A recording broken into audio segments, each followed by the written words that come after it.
Assalamualaikum warahmatullahi wabarakatuh. Alhamdulillah rabbil alamin.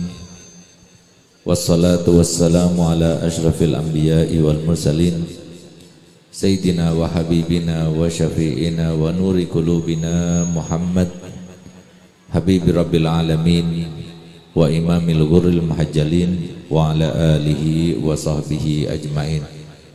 Subhanaka la ilma lana illa ma 'allamtana innaka antal alimul hakim.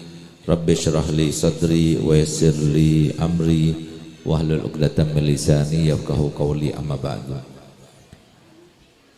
Yang sama-sama kita hormati, kita cintai, kita taati dan kita ta'zimi para alim ulama, para habaib, para guru agama, para tokoh masyarakat, khususnya yang datang bersama ulun Al-Habib Abdul Malik Al-Kaf, Al-Habib Umar Baharun,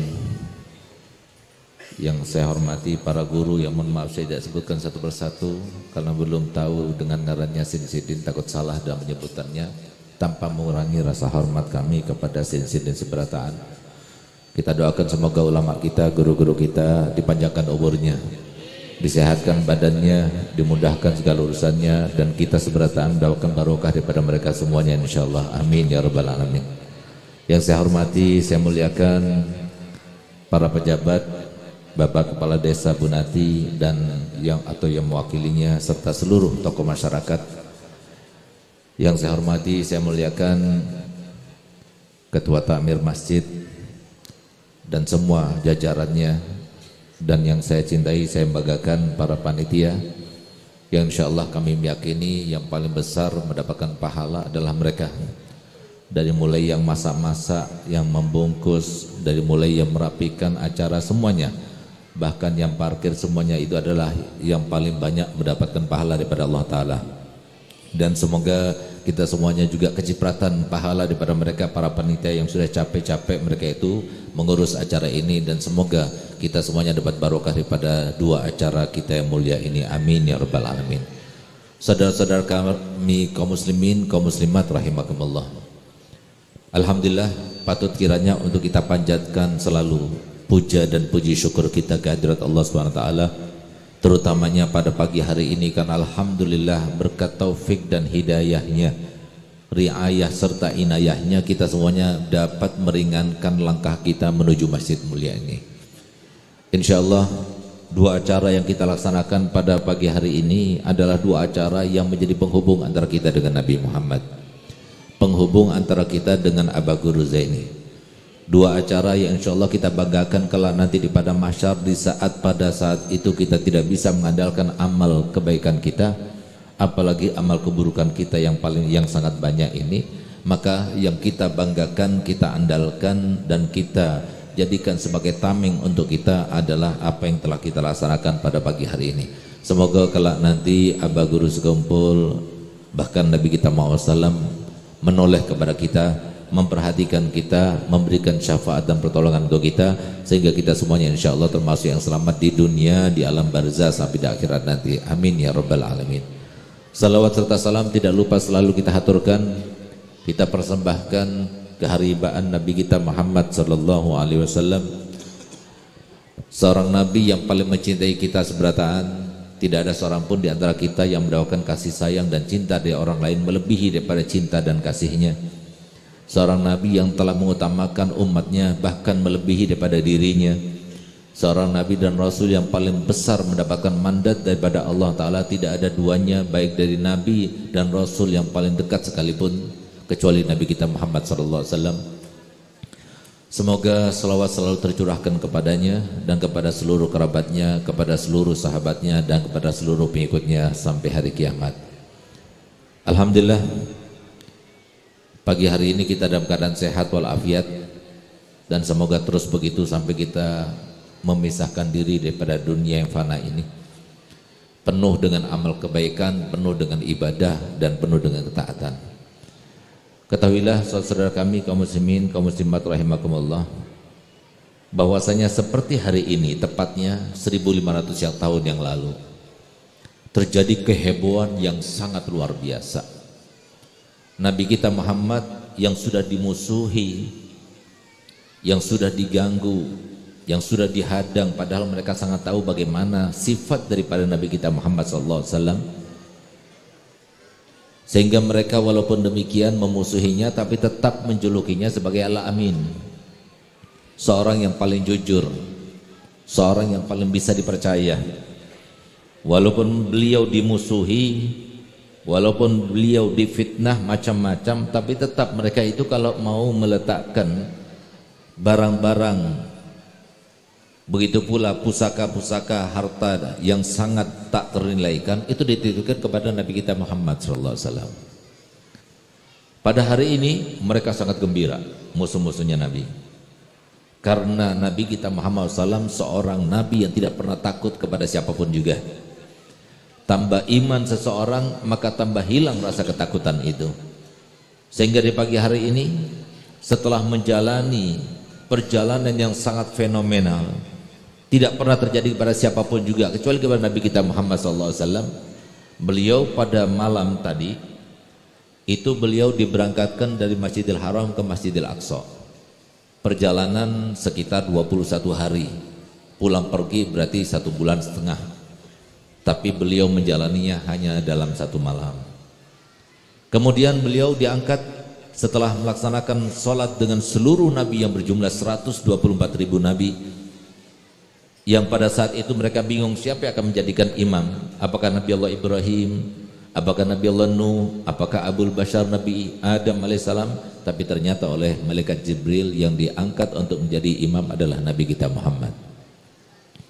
Lalu setelah itu diberangkatkan sampai ke Sidratul Muntaha, menembus langit yang pertama, kedua, ketiga dan sebagainya, yang jikalau kita orang biasa naik ke atas sana tanpa ada oksigen di atas sana, maka kita tidak akan mampu dan kita akan meninggal karena nggak ada oksigen setelah batasan zona bumi ini. Tapi Nabi SAW terus dengan mengendari burak, dengan kekuasaan daripada Allah Ta'ala, maka beliau terus menembus langit pertama, kedua, ketiga sampai kepada Sidratul Muntaha. Sebelum subuh sudah kembali lagi ke Mekah. Sehingga apa? Beliau tahu ini adalah hal fenomena yang harus dan diperintahkan oleh Allah Ta'ala untuk disampaikan kepada umatnya. Beliau tahu bahwasanya kalau disampaikan itu pasti mereka itu akan tidak percaya, pasti akan digunakan sebagai bahan untuk ejekan dan sebagainya. Tapi beliau tidak pernah takut. Beliau sampaikan apa adanya. Sendirian beliau menyampaikan, bukan meminta pertolongan kepada sahabatnya, kepada orang dekatnya, kerabatnya, tidak. Tapi habis subuh langsung dikatakan kepada orang-orang Quraisy, "Wahai orang Quraisy, saya punya kabar yang terbaru untuk kalian. Berkumpullah, tunggu." Tidak beliau ceritakan kepada mereka kecuali sampai berkumpul semuanya baru beliau ceritakan. Aku semalam diberangkatkan oleh Allah Ta'ala dari Masjidil Haram ke Masjidil Aqsa, lalu kemudian dinaikkan ke Sidratul Muntaha, dari Masjidil Aqsa sampai ke Arash, ke Sidratul Muntaha. Diceritakan, ketawa semuanya, jadi bahan ejekan, sehingga bahkan orang yang tadinya sudah beriman kepada Nabi Muhammad keluar daripada agamanya Nabi kita Muhammad SAW, murtad. Sehingga apa yang ditampakkan oleh Allah kepada Nabi Muhammad SAW Isra Mi'raj ini menjadi ujian tersendiri bagi umatnya pada saat itu. Apakah kita percaya atau tidak? Sama sekarang kita juga seperti itu, masih tetap diuji kita. Kita percaya atau tidak dengan apa yang terjadi kepada Nabi kita Muhammad? Kalau kita percaya, bukan cuma percaya kepada Isra Mi'rajnya, tapi kita harusnya percaya kepada seluruh yang dibawa oleh Nabi Muhammad. Sebagaimana setiap sahabat Nabi ketika dikasih tahu, bahkan mereka dengan senangnya, bangganya, bahagianya menyebarkan kabar-kabar ini, supaya maksud tujuannya mereka supaya teman-temannya Nabi SAW yang sudah beriman kepadanya kembali murtad kepada agama aslinya. Semuanya dalam keadaan masih sangsi dan ragu. Sampai kemudian datang kabar itu pada Sayyidina Abu Bakar Siddiq. Hanya satu orang saja, Sayyidina Abu Bakar Siddiq, yang dengan pasti beliau mengatakan, diucapkan dan disampaikan oleh Nabi Muhammad, gal iya, lebih daripada itu aku percaya. Sehingga saat itulah beliau dijuluki dengan As-Siddiq, yang mempercayai semua yang disampaikan Nabi Muhammad. Dan semoga kita mempunyai keyakinan seperti yang ditanamkan dalam hatinya Syekh Abu Bakar Siddiq, sehingga kita yakin bahwasanya Nabi SAW itu diutus oleh Allah Ta'ala untuk kebaikan kita, untuk supaya kita itu hidup di dunia ini dalam keadaan senang, sejahtera, aman, sentosa. Sehingga keimanan kita kepada Isra Mi'raj ini menular kepada mana-mana, kepada syariatnya, ajarannya, yang semuanya itu sudah dibuktikan. Satu orang daripada warga masyarakat Kalimantan Selatan yang sudah menggunakan dan mempercayai dengan keimanannya sesungguhnya bahwasanya semua ajaran Nabi SAW itu benar adanya, sehingga beliau sampai sekarang dipuja-puja, bahkan beliau disebut-sebut, bahkan beliau sudah meninggal dunia tapi yang menghadiri haulnya sampai 4.100.000 orang setiap tahun, memecahkan rekor muri. Kenapa? Karena beliau percaya pada Nabi Muhammad. Tinggal kita sekarang ini bagaimana kita percaya pada Nabi kita Muhammad. Itulah hikmah daripada Isra Mi'raj ini.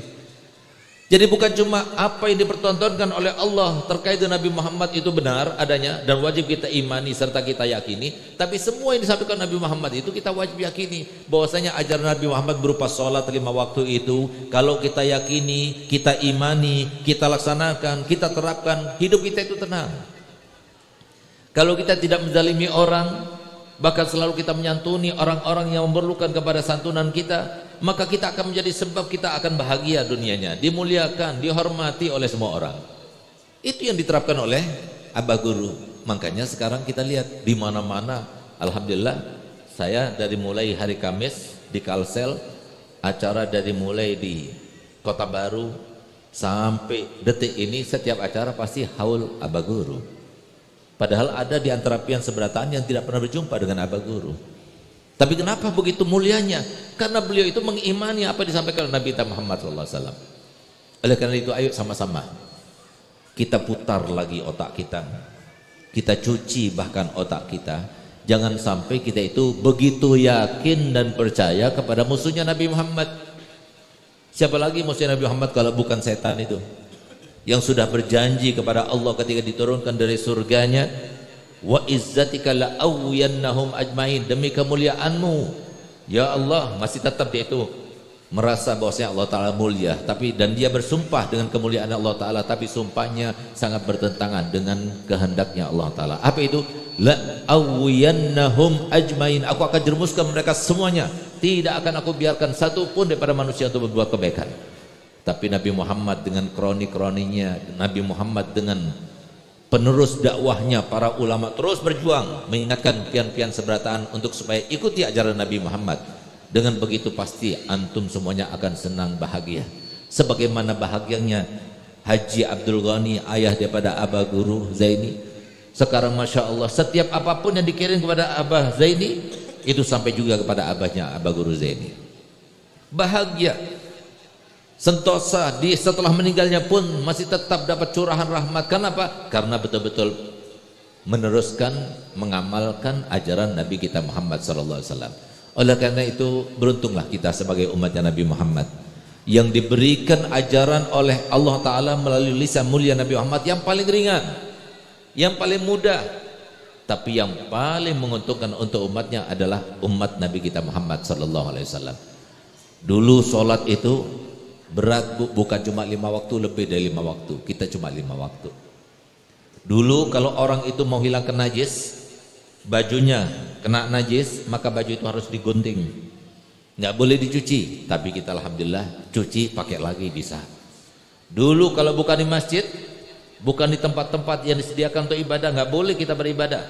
Tapi kita di mana saja, bahkan di kamar mandi, asalkan tidak ada najisnya, boleh kita sholat, boleh kita beribadah. Dulu kalau kita berperang lalu dapat harta ghanimah nggak boleh dinikmati, diletakkan di suatu tempat, kemudian Allah turunkan awan, kemudian dan Allah turunkan api, dan habis itu semuanya tidak tersisa. Tapi kita boleh menggunakan, dibagi kepada mereka yang berjuang, bahkan itu termasuk rizki yang paling halal.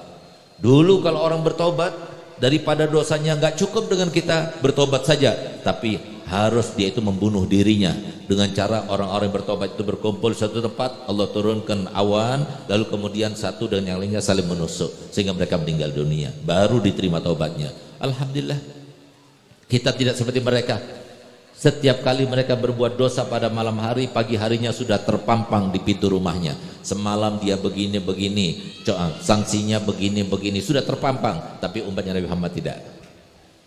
Alhamdulillah, kalau sudah terpampang, berapa banyak dosa yang bakal ditampakkan oleh Allah Ta'ala kepada teman-teman kita, saudara kita, kerabat kita. Alhamdulillah, semuanya berkat siapa? Berkat Nabi kita Muhammad SAW. Oleh karenanya cuma setan itu selalu menghalangi. Cinta kepada dunia itu menghalangi. Hawa nafsu kita itu menghalangi. Untuk kita menjadi orang yang baik itu menghalangi. Sehingga para ulama yang mereka itu alhamdulillah adanya itu merupakan sebuah kesempatan yang baik bagi kita semuanya. Kita tidak menghormati mereka, kita tidak muliakan mereka, padahal mereka itu disebut oleh Nabi SAW ulama ummati ka ambiyai bani Israel. Ulama umatku ini sama fungsinya itu seperti nabi-nabi dari kalangan Bani Israel, sama.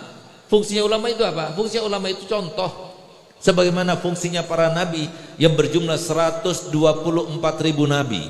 Dari mereka diangkat oleh Allah Ta'ala untuk menjadi rasul sebanyak 313 rasul. Rasul yang bawa wahyu, yang membawa apa yang wajib disampaikan oleh Allah Ta'ala kepada mereka, kepada umatnya. Sedangkan nabi sebagai percontohan dulu. Kalau orang itu menjalankan perintahnya Rasul, mereka itu aman, sejahtera, bahagia, sentosa seperti para nabi itu. Itu fungsinya nabi. Sekarang setelah Nabi Muhammad diutus, nggak ada lagi nabi. Lalu siapa mereka? Mereka itu yang jadikan percontohan adalah para ulama. Kita lihat Abah Guru. Jadikan perbandingan. Kalau seumpama anak kita itu dikasih pilihan oleh Allah untuk jadi orang terkaya di Kalimantan Selatan, bahkan di Indonesia, untuk menjadi seorang presiden Indonesia, atau untuk menjadi seperti Abah Guru Sekupul, kira-kira pilih yang mana? Pilih yang mana? Seperti Abah Guru Sekupul. Cuma kita ini cuma banyak ngomongnya doang, ngomdo namanya. Kenapa? Banyak di antara kita yang pengen seperti itu, tapi kenapa kita tidak menjalankan anak kita seperti Abah Guru Sekupul? Tapi justru pilihan kita itu diterapkan dengan pilihan yang dua tadi. Kita lupa bahwasanya Abah Guru Sekupul itu nggak pernah sekolah di umum, tapi sekolahnya itu dalam agama, Darussalam, belajar pada para ulama, pada para habaib, sampai beliau jadi orang yang besar. Silahkan kita itu mau masukkan anak kita dalam pendidikan formal, tidak jadi masalah, tapi jangan lupa pendidikan agama ini yang menjadikan Abah Guru Sekupul itu menjadi anak yang paling bakti pada orang tuanya, yang menjadikan Abah Guru Sekupul adalah suami yang paling baik kepada istri-istrinya, yang menjadikan Abah Guru Sekupul itu adalah orang tua yang paling baik kepada anak-anaknya, yang menjadikan Guru Sekupul seorang guru yang begitu dicintai oleh murid-muridnya, yang menjadikan Guru Sekupul adalah warga masyarakat yang paling taat kepada aturan pemerintahnya. Yang menjadikan beliau itu seperti itu, ya ilmu agama itu, ilmu yang diajarkan Nabi Muhammad SAW.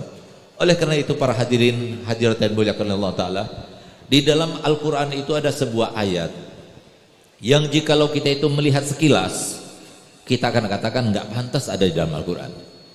Kenapa? Begitu standar artinya, begitu rendah artinya, begitu tidak dalam artinya. Tapi kalau kita cermati, kita renungi, kita serapi, maka pasti kita akan dapatkan ayat itu adalah pembeda antara orang yang baik dengan yang tidak baik, antara orang yang berhasil dan yang tidak berhasil, yang sukses dan yang tidak sukses, yang bakti pada orang tuanya, yang tidak bakti, yang menjadi suami yang soleh atau tidak, istri yang soleh atau tidak. Itu ayat ini. Apa itu? Allah Ta'ala di dalam Al-Quran telah berfirman, dan firman-Nya tersebut diawali dengan perkataan gul, sehingga apa? Memantik perhatian kita. Dimana kalau seumpama tanpa ada kata-kata kul saja, semua yang ada dalam Al-Quran pasti benar dan menjadi sebuah pedoman hidup di dunia. Apalagi sampai dikatakan di awalnya gul, yang artinya katakan wahai Muhammad, sampaikan pada seluruh umat. La yastawil ladzina ya'lamuna wal ladzina la ya'lamun. Enggak sama antara orang yang tahu sama orang yang enggak tahu. Cuma masalahnya orang yang tahu bagaimana, tahu ilmu apa. Ini yang banyak salah di antara kita menerapkannya. Oleh karena itu, ibu-ibu, bapak-bapak, mungkin kitalah yang dimasukkan oleh Nabi kita Muhammad SAW, di mana 1400 tahun yang lalu beliau pernah menyampaikan sebuah hadis. Sayati alaikum zamanun halaqur rajuli ala yadai abawai. bakal datang suatu zaman nanti di mana pada zaman itu anak-anak itu akan binasa bukan karena teman-temannya, bukan karena lingkungannya, bukan karena tetangganya, tapi karena kedua orang tuanya.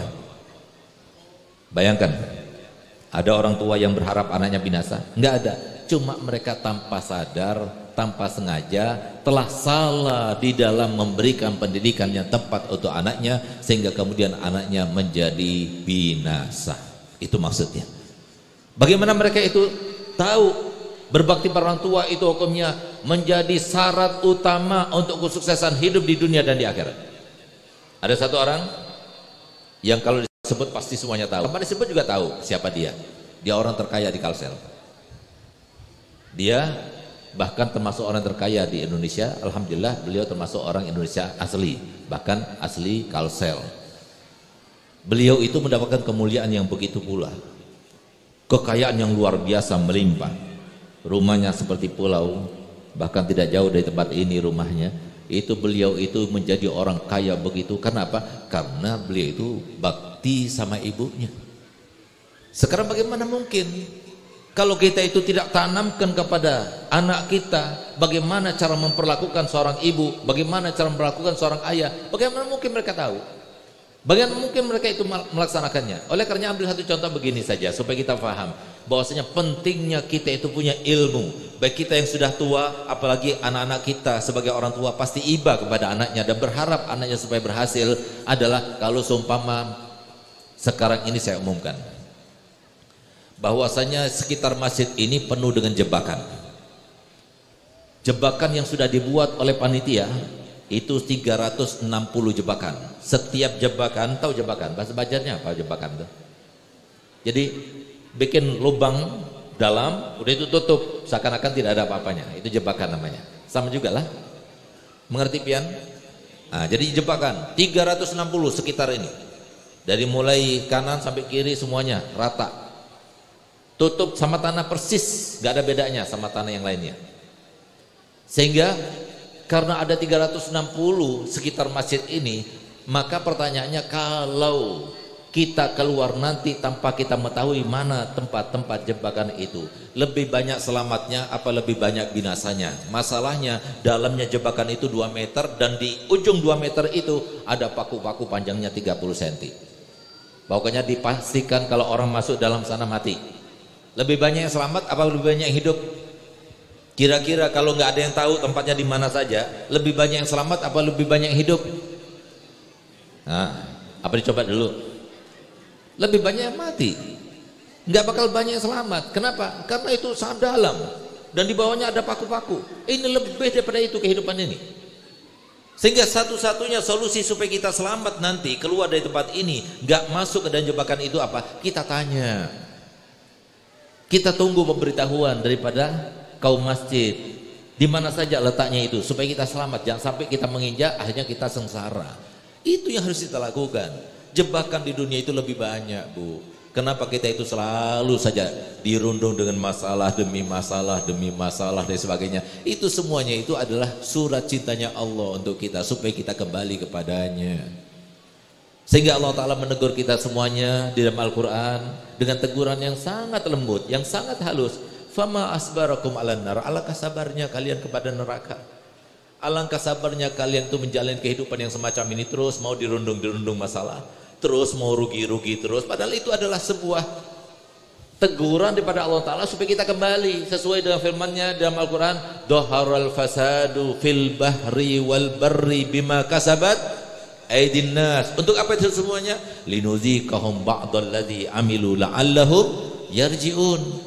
Telah tampak kerusakan di muka bumi ini, kerugian di mana-mana dan sebagainya, baik secara skala besar bencana alam ataupun skala kecil bencana per individu, per rumah tangga.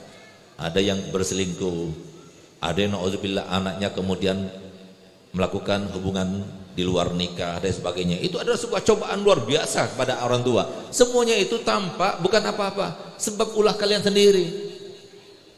Oleh karenanya jangan sampai kita mengatakan, oh saya sendiri, Beb, hidupnya saya sendiri, istri sendiri, suami sendiri, anak-anak sendiri. Tidak, kita saling berketerkaitan. Mohon maaf, Bapak Kepala Desa Bunati, itu paling bertanggung jawab di sini. Kalau setiap ada kebaikan dilaksanakan di sini, ada maulid seperti ini, maka beliau dapat pahalanya banyak. Semua pahala yang dapat oleh kita seberataan nih masuk ke dalam amal kebaikan beliau. Tapi kalau ada dangdutan, ada maksiat dilakukan di desa Bunati, juga ditanggung oleh beliau. Satu lagi yang perlu difahami, biar kita tahu kita saling berketerkaitan. Kalau kita tidak menonjokkan rasa kasih sayang di antara kita, kita tidak saling menganggap orang lain itu saudara kita, habislah kita. Karena Allah Ta'ala mensifati orang mukmin satu dan yang lainnya itu adalah innamal mu'minuna wah. Antara satu mukmin dan mukmin yang lainnya itu saudara. Itu yang harus kita terapkan, itu yang harus kita laksanakan. Sebelum kita itu merasa bahwasanya orang lain itu saudara kita, jangan mati dulu. Sebagaimana Allah Ta'ala firman, ya ayyuhalladzina amanu taqullaha haqqa tuqatih wa la tamutunna illa wa antum muslimun. Jangan kalian meninggal sampai kalian bertakwa. Tanda-tanda orang yang bertakwa itu adalah kalau kita sudah menganggap semua ini saudara kita. Kalau kita masih menganggap ini orang lain, ini sukunya Banjar, ini sukunya Bugis, ini sukunya Sunda dan sebagainya, berarti belum terlaksana. Oleh karena alhamdulillah, di antara syukur yang ulun sampaikan pada Allah Ta'ala, ulun bisa berjumpa dengan pian-pian seberataan. Karena pian saudara ulun. Bahkan subhanallah, kadang-kadang ya ada di antara kita yang berjumpa, kadang-kadang kita itu melihat kayaknya kita rancak sebelumnya bertemu di mana, kita nggak tahu. Kenapa demikian? Karena memang kata Nabi SAW, al arwahu junudun mujannanah, al arwahu junudun mujannadah, ma ta'arafa minha i'talaf wa ma tanaqara minha ikhtalaf. Yang artinya kita ini sebelum dipertemukan di sini sudah pernah bertemukan di alam arwah. Alam arwah itu alam yang menampung semua roh sebelum diciptakan di muka bumi ini, sebelum dimasukkan ke dalam badannya. Sehingga nanti kalau di sana itu bertemu, jadi karena seperti tawon banyak begitu, kalau bertemu dalam keadaan bertatap muka begini, berarti pasti ketemu di dunia sekali. Kalau semua bertemunya 2 kali, pasti di dunia 2 kali. Sebelum meninggal pasti bertemu.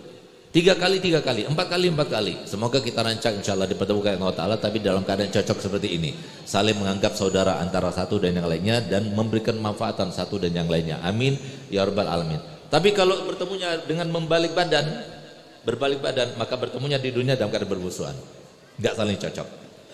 Bertemunya sekali, 2 kali, 2 kali, 3 kali, 3 kali, tergantung kepada pertemuannya di saat kita berada di alam arwah.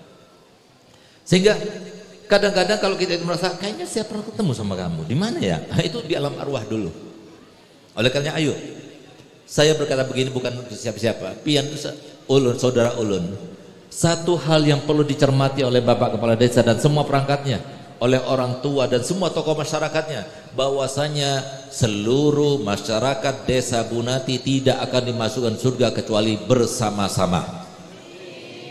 Nggak ada ceritanya di dalam hadis maupun dalam Al-Quran yang masuk dalam surga duluan adalah kepala desanya dulu sama keluarganya. Nggak ada. Harus semuanya. Artinya apa? Kalau semuanya itu terseok-seok, yang lainnya harus ikut terseok-seok. Kalau yang lainnya masih banyak yang nggak sholat 5 waktu, yang lainnya masih banyak yang nggak puasa Ramadan nanti, maka nanti nggak bakal dimasukkan surga warga desa masyarakat Bunati semuanya. Tunggu sampai diazab dulu sampai selesai baru mau. Kira-kira kita seperti itu. Sementara desa-desa yang lainnya masuk surga duluan, yang kita paling akhir mau. Ayo sama-sama kita berubah. Nggak ada yang bisa berubah kita kecuali ilmu agama, dan ilmu agama itu nikmat. Ilmu agama itu demi Allah saya bersumpah, setelah nikmat yang Allah berikan pada saya berupa nikmat hidup, nikmat sebagai umatnya Nabi Muhammad, nikmat saya dilahirkan daripada kedua orang tua yang soleh dan solihah, saya bersyukur kepada Allah Ta'ala saya diberikan ilmu. Dengan ilmu itulah alhamdulillah saya berani bersumpah semua yang ada di sini nih, pian-pian seberataan lebih afdal dari ulun. Ulun yang paling banyak dosanya. Itu ajaran Nabi Muhammad. Nggak boleh kita merasa lebih baik dari satu orang, nggak boleh. Walaupun saya pakai imamah, bahkan saya paling nggak suka ini pakai imamah nih.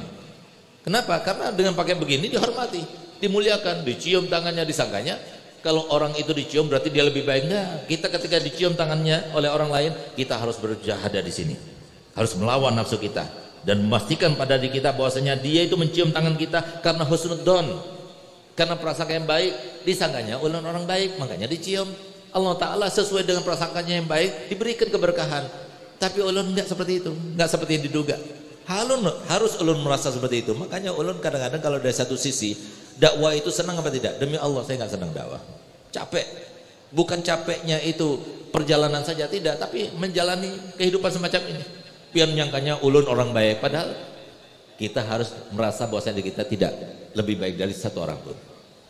Dan itu salah satu daripada PR 4 yang harus kita tuntaskan sebelum kita meninggal. Abah ulun, alhamdulillah, saudara ulun semuanya, beliau adalah orang yang soleh. Ibu ulun juga orang yang solihah. Kalau seumpama ulun sebutkan tentang sifat-sifatnya, mungkin merasa heran pian seberataan. Ibu ulun nih, Bu, alhamdulillah ulun bersyukur kepada Allah Ta'ala menjadi anak Sidin. Beliau 5 bulan yang lalu sudah meninggal dunia, dan semoga Allah merahmatinya dalam kuburnya. Demi Allah saya bersumpah di masjid ini, ibu ulun nih 27 tahun mengiringi Abah ulun, mendampingi Abah ulun. Demi Allah, dari semenjak kecil kami tidak pernah mengingat, tidak pernah menyaksikan, tidak pernah memandang ibu ulun sama ayah ulun itu berantem, nggak pernah. Demi Allah saya bersumpah, ibu ulun nggak pernah marah kepada suaminya sekalipun, nggak pernah. Meminta sekalipun nggak pernah. Apalagi membantah, demi Allah sekalipun nggak pernah. Menggibai orang nggak pernah sama sekali. 3 hari hatam Quran, 3 hari hatam Quran, dan mengeluh kesah sakit ini mama dan sebagainya, nggak pernah. Sampai puncaknya 1 tahun sebelum meninggal dunia, beliau itu jatuh di kamar mandi, nggak bilang sama ada anaknya. Sehingga setelah kami lihat 3 bulan kok tambah miring jalannya. Akhirnya kami bawalah ke dokter ortopedi. Begitu di ronsen ternyata tulang yang menghubungkan antara tulang pinggul sama tulang paha itu pecah. Sehingga bisa bayangkan bagaimana sakitnya, sampai bisa menahan rasa sakitnya dan sebagainya. Sampai dioperasi, sampai praoperasi, nggak pernah dia bilang aduh, nggak pernah. Sehingga kalau saya simpulkan, saya punya ibu itu menjalani kehidupan dengan tanpa ada pertentangan sama sekali kepada Allah. Malu dia kalau mengucapkan pertentangan. Kalau dia hadapi sesuatu yang dirasakan itu baik, disyukuri. Kalau tidak baik, disabari. Itu saya punya ibu. Tapi lihat bagaimana ketika meninggal kemarin. Ketika meninggal yang mengantar jenazahnya puluhan ribu orang yang mengantar. Allah tampakkan bagaimana solehnya seorang yang soleh itu dimuliakan oleh Allah Ta'ala. Ini satu contoh. Kenapa beliau seperti itu? Karena tahu, karena pernah belajar di pondok pesantren.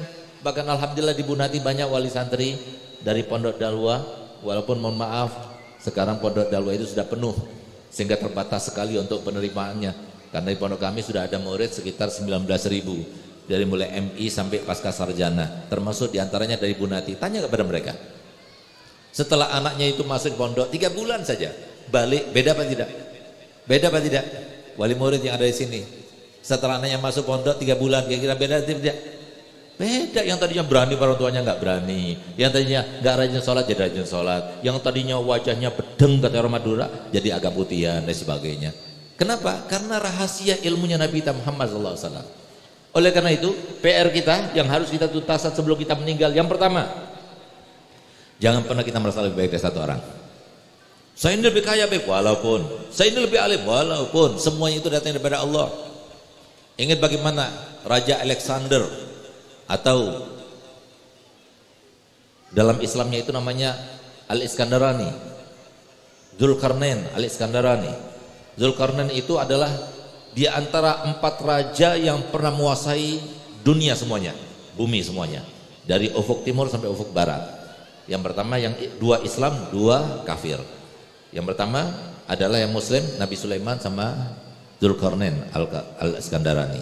Sedangkan yang kedua, yang kafir itu adalah Namrud sama Firaun. Itu pernah menguasai dunia semuanya. Alexander ini ketika meninggal dunia, beliau berpesan kepada jenderal-jenderalnya yang paling utama, karena beliau itu sudah menguasai dunia semuanya dengan jenderal-jenderalnya itu.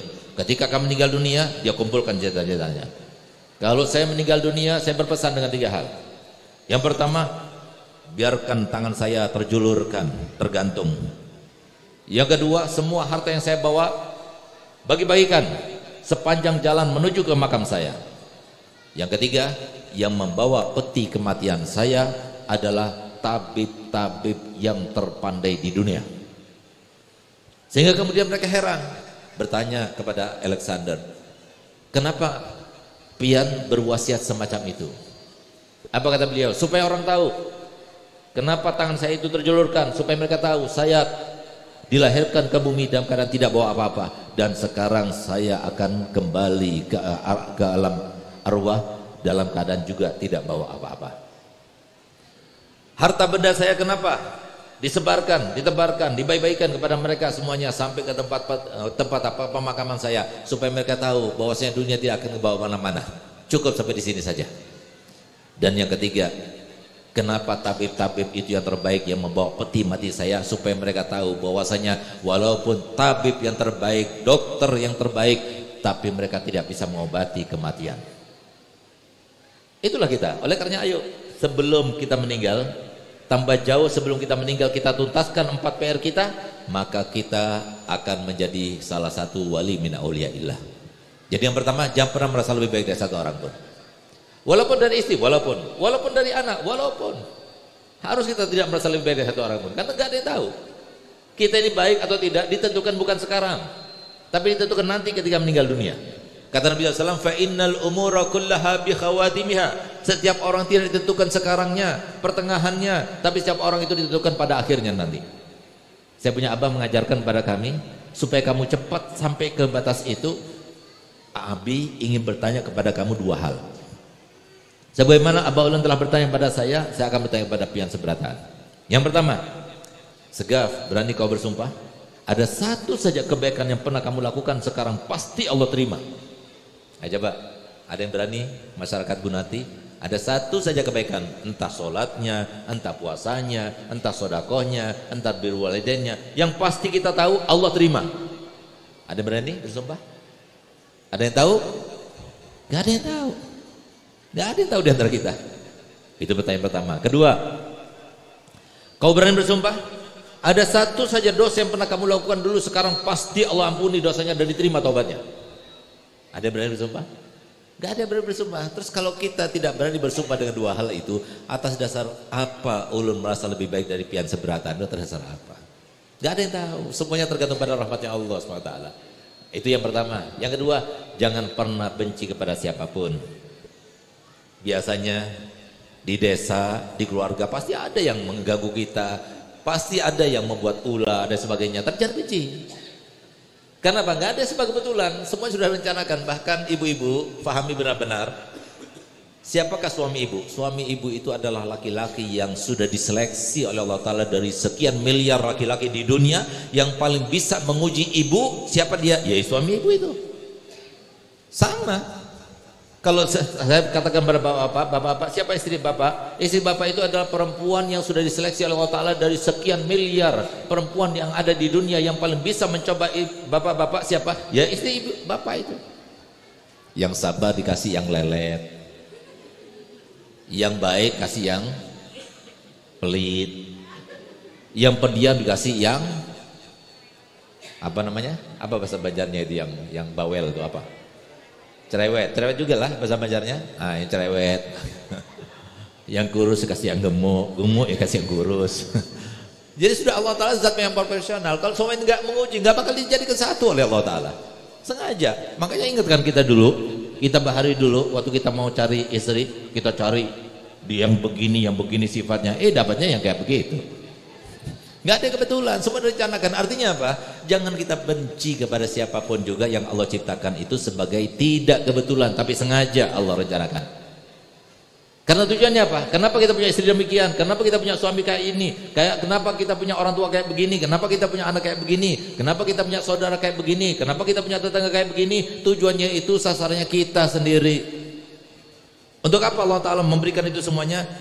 Kita yang mau diampuni dosanya, kita yang mau diangkat derajatnya, kita yang mau diberikan pahalanya. Kada mau? Mau nggak diampuni dosanya? Mau nggak diangkat derajatnya? Mau nggak diberikan pahalanya? Kalau ditanyakan mau nggak jadi walinya? Mau. Tapi ketika saya doakan, saya berdoa kepada Allah Ta'ala, mau nggak pian-pian seberatan saya doakan yang paling banyak cobaannya? Mau. Yang paling banyak masalahnya? Mau. Yang paling banyak ujiannya? Mau. Padahal orang yang paling cinta Allah Ta'ala yang paling banyak masalahnya. Itulah kita suka bermimpi, maunya yang enak-enak, bib, saya mau masuk surga tapi tanpa beramal.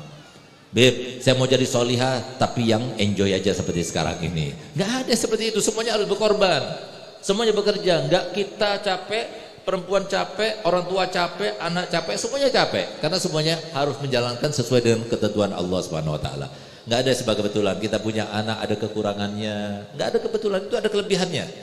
Allah Taala itu maha adil, zat yang maha adil. Oleh karenanya itu yang kedua, jangan benci. Yang menjadi sebab kita diampuni dosanya, mereka yang bakal kita benci itu. Yang menjadi sebab kita diangkat derajatnya, mereka itu. Oleh karena coba lihat bagaimana kita tiru Nabi kita Muhammad SAW.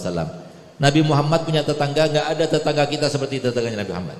Nabi Muhammad selama di Makkah, hampir setiap hari, kalau enggak duri-duri yang ditebarkan di muka pintu Nabi Muhammad, atau kotoran ditebarkan di depan rumah Nabi Muhammad, atau jebakan dibuat.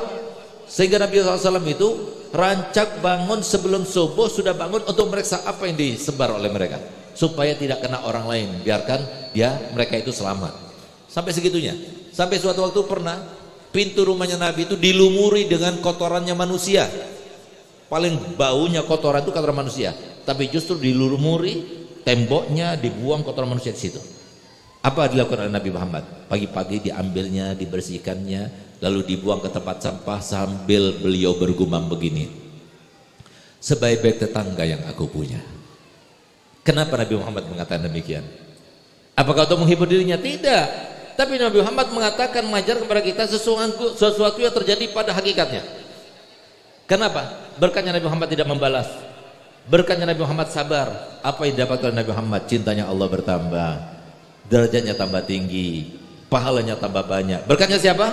Berkatnya tetangga itu. Makanya Rasulullah mengatakan sebaik-baik tetangga yang aku punya. Harusnya kalau ada yang menjahilin kita, bikin ulah kepada kita, menyakitin hati kita, kita katakan terima kasih ya. Kalau bisa bertambah lagi ya. Kenapa? Jadi sebab kita itu dekat pada Allah Ta'ala. Di dunia semuanya harus seperti itu, Bu. Zona tidak nyaman itu harus kita lewati. Oleh karenanya kita harus mendidik anak kita supaya mereka itu berada di zona tidak nyaman dulu, supaya nanti nyaman hidupnya. Bukan dari awal sudah kita ajari supaya berada di zona nyaman. Jangan, nggak bakal sukses anak itu. Iya, sekarang mereka bisa makan karena kita ngasih makan. Iya, mereka bisa dimanjakan, masih ada orang tuanya yang manja. Kita kan bakal meninggal. Kalau mereka hidupnya dalam keadaan seperti itu, maka mereka tidak akan berkembang ke depannya, bahkan menjadi sebuah tanggungan orang lain, na'udzubillah. Nah, oleh karena itu yang kedua. Yang ketiga, PR kita bersama-sama harus kita rahmat kepada siapapun, harus belas kasih, mengasihi siapapun, mau yang muslim, yang non muslim, mau manusia, mau binatang, harus ada belas kasih. Kalau sudah dicabut belas kasih dalam hati kita, habis sudah rahmatnya Allah untuk dia. Kita lihat beberapa hari yang lalu di Detikcom itu, kita lihat ada satu orang yang harusnya dipandang karena orang terpandang, mendapatkan mandat, dia bisa megang senjata karena dia itu orang yang bisa mengamankan dirinya. Oleh polisi yang dikeluarkan izin itu, ternyata tembaknya bukan digunakan untuk mengamankan dirinya, tapi untuk menembak seekor kucing sampai mati. Gak ada belas kasihnya. Apa salahnya kucing itu sampai ditembak begitu? Mana ada rahmatnya, belas kasihnya? Nah, kenapa yang demikian ini ada? Karena dia itu nggak belajar ilmunya Nabi Muhammad SAW. Oleh karena solusi yang paling utama, saya ini punya program, Bu. Kalau ibu-ibu sampai pakai program ini, dalam waktu 3 bulan Bunati akan berubah. Desa Bunati akan menjadi baldatun thayyibatun wa rabbun ghafur. Mau, Bu? Ini urus ibu-ibu. Kenapa? Karena sekarang ini eranya emak-emak, bukan eranya bapak-bapak. Sudah lewat eranya bapak-bapak. Berdasarkan penelitian yang ada, survei mengatakan bahwasanya sebanyak 85% suami-suami takut sama istrinya. Sehingga saya minta tolong kepada ibu-ibu. Ibu-ibu mau merubah keluarga? Mau? Mau merubah suami? Mau? Mau merubah anak-anak? Mau? Laksanakan program ulun. Nanti pulang dari sini, pian seberataan bilang sama suaminya. Kalau bisa ultimatum suaminya. Bang, Mas, Yang, Papi, apalagi? Kanda, apalagi? My love, mulai saat ini, mulai minggu ini, pian harus hadir majelis taklim sebanyak 2 kali dalam seminggu. Jangan cuma ngurusi makan terus, jangan cuma ngurusi dunia terus, harus hadir 2 kali seminggu. Ada 2 kali seminggu di Bunati ada majelis taklim? Ada? Ada ya? Ada, insya Allah kita sepakat 2 kali seminggu harus hadir. Kalau nggak hadir, saya nggak kasih jatah malam Jumat, malam Senin. Nggak bakal dosa Bu, karena ini untuk kebaikan, saya tanggung dosanya. Tapi lihat Ibu, sebagaimana Ibu PKK yang sudah saya sampaikan kepada mereka, setelah 3 bulan mereka telepon kepada saya, alhamdulillah Bib berubah Bib, demi Allah saya sumpah. Kalau Ibu laksanakan, bapak-bapaknya laksanakan, hadir dalam majelis taklim, hadir dulu, pertama kali pasti berat, hadir dulu, kayaknya nggak ada apa-apanya, hadir terus, hadir. Berkahnya majelis taklim itu luar biasa, berkahnya guru itu luar biasa. Yang tadinya kita masuk dengan dosa yang banyak, dosa ini loh yang menjadikan kita banyak masalah. Begitu kita masuk, diampunkan dosanya, kurang masalahnya. Itu yang terjadi. Jangan cuma yang perempuan saja yang hadir, tapi yang laki-lakinya kemana? Nah, oleh karenanya Bu, kalau Ibu laksanakan itu, saya bersumpah wallahil azim, 3 bulan nanti mereka sudah berubah. Kenapa? Bukan guru-gurunya yang berubah, saya tidak bisa merubah. Bahkan Rasulullah sendiri selevel Nabi nggak bakal bisa merubah. Tapi yang bisa merubah itu adalah sebab-sebab Allah turunkan hidayah itu di mana? Itu yang kita bawa. Sebab-sebab Allah turunkan hidayah di mana? Di tempat majelis taklim. Sehingga begitu kita bawa mereka majelis taklim, akhirnya mereka dengar, barangkali beriringan dengan hidayah Allah Ta'ala, akhirnya berubah. Berubah suaminya, berubah anaknya, berubah keluarganya, berubah keadaan dan nasibnya, sehingga mereka semua menjadi orang-orang beriman dan bertakwa. Dan yang terakhir, yang keempat, PR kita adalah jadilah yang terbaik dalam keluarga. Kalau saya dikatakan oleh anak-anak saya adalah ayah yang terbaik. Kalau seumpama saya oleh istri saya dikatakan kamu adalah suami yang terbaik yang pernah saya tahu. Kalau saya oleh orang tua saya dikatakan kamu adalah anak yang paling berbakti kepada saya. Kalau saya oleh saudara saya mereka mengatakan kamu adalah saudara yang terbaik, kerabat saya mengatakan kamu adalah kerabat yang terbaik, berarti kita terbaik di sisi Allah. Kata Nabi Muhammad, khairukum li ahli wa ana khairukum li ahli. Yang terbaik di antara kalian adalah yang paling baik kepada keluarganya. Kadang-kadang ada satu orang kepada tetangganya baik, kepada mitra kerjanya baik, tapi kepada keluarganya tidak baik. Dia main tangan, dia keras dan sebagainya. Jangan. Yang harus kita baiki itu pertama adalah keluarga kita, baru orang lain. Kita mohon pada Allah Ta'ala semoga berkat kita menghadiri majelis yang memuliakan Nabi SAW dengan Isra Mi'rajnya, begitu menghauli abah guru, semoga kita semua seberataan pulang ke rumah masing-masing dalam keadaan semua hajatnya dikabulkan, dosanya diampunkan, nasib kita dirubah oleh Allah Ta'ala menjadi orang beriman dan bertakwa. Semoga kita tak mau termasuk yang mendapatkan hidayah, sehingga mau kita hadir majelis taklim, senang kepada ulama, anak-anak kita senang kepada ulama. Ya Allah, jadikanlah kami termasuk tersentuh dengan sebab-sebab hidayah. Dan sebab-sebab hidayah dikatakan oleh para ulama, tidak mungkin kita akan mendapatkannya kecuali dengan tersentuh salah satu daripada 4M. Yang pertama mondok di pondok pesantren, atau kalau nggak mau ya madrasah diniyah, kalau nggak mau juga mengaji kepada guru ngaji. Yang kalau nggak mau juga sudah terakhir ini, M yang terakhir. Apa itu? Majelis taklim. Semoga kami termasuk yang mau berkaitan dengan 4M tadi, sehingga kami termasuk orang yang selamat hidup di dunia yang Allah ciptakan, dan dunia yang sudah dikatakan Allah Ta'ala, kalau mau hidup di dunia yang saya ciptakan ini dengan tenang, dengan aman, dengan sejahtera, dengan sentosa, ikutilah ajaran kekasihku Muhammad SAW. Ya Allah, semoga kami termasuk yang mau mengikuti ajarannya, sehingga kami semua termasuk yang senang hidupnya di dunia sampai di alam barzah, sampai di alam akhirat nanti, berkumpul bersama Nabi Muhammad, bertetangga dengan Nabi Muhammad, melewati sirat bersama Nabi Muhammad,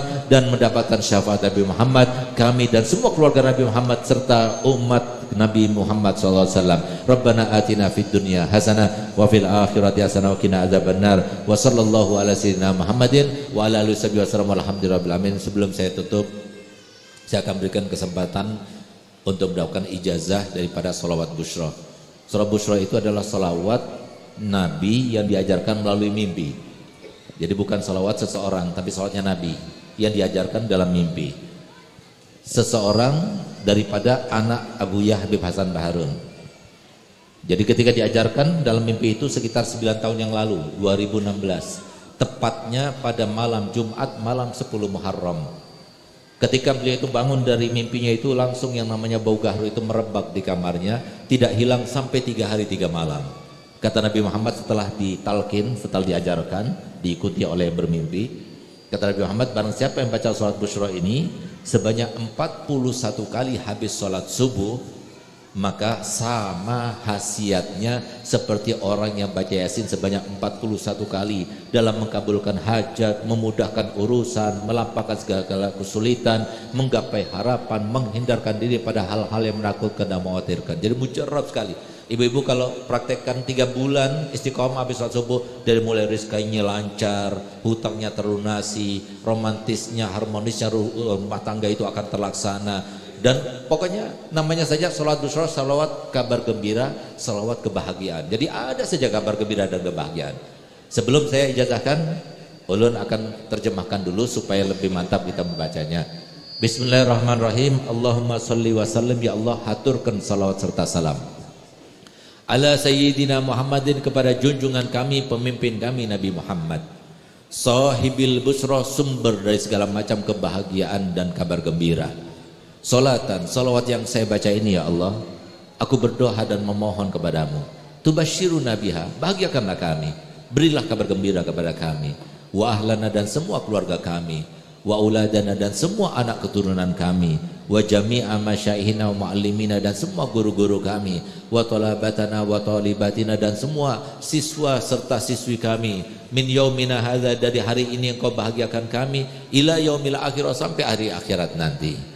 Ayo sama-sama ikuti ulun, kemudian kita baca 5 kali dengan harapan semoga kabul hajat semuanya, semoga bermimpi Nabi Muhammad semuanya, semoga terhubung dengan Nabi Muhammad semuanya, semoga semuanya berada di dalam hati Nabi Muhammad semuanya, semoga semuanya bahagia, semoga keluarga dan semua handai tolong kita bahagia bersama-sama kita, dan semoga semuanya meninggal dunia dalam keadaan husnul khatimah. Amin ya rabbal alamin. Bismillahirrahmanirrahim. Allahumma sholli wa sallim ala sayyidina Muhammadin sahibil bushra, salatan tubashiruna biha wa ahlana wa auladana wa jami'a masyaihina wa muallimina wa talabatana wa talibatina min yaumina hadza ila yaumil akhirah. Bismillahirrahmanirrahim.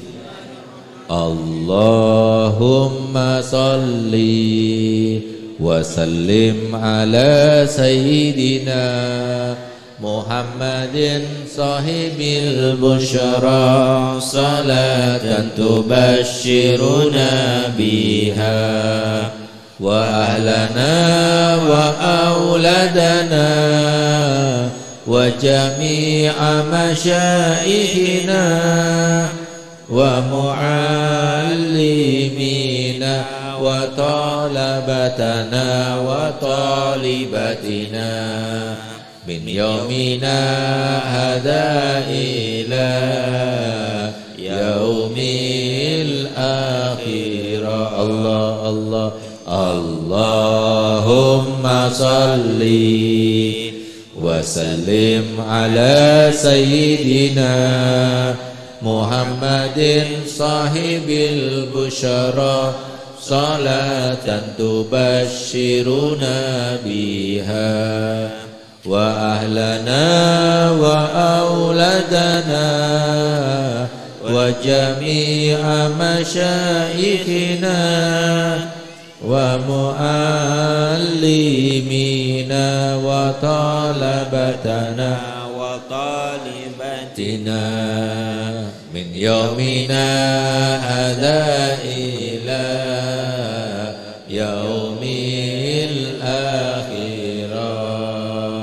Allahumma salli wa sallim ala sayyidina Muhammadin sahibil busyara, salatan tubashiruna biha wa ahlana wa auladana wa jami'a masyayikhina wa muallimina wa talabatana wa talibatina min yaumina hadza ila yaumil akhirah.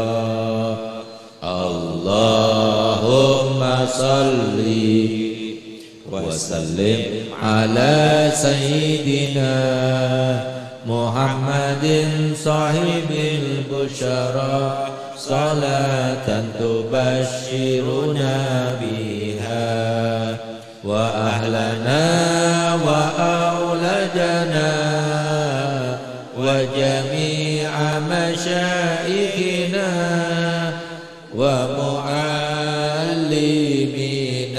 وطلبتنا وطالباتنا من يومنا هذا إلى يوم الآخرة اللهم صل وسلم على سيدنا محمد صاحب البشرى صلاة تبشرنا بها وأهلنا وأولادنا وجميع مشايخنا ومعلمينا وطلبتنا وطالباتنا من يومنا هذا إلى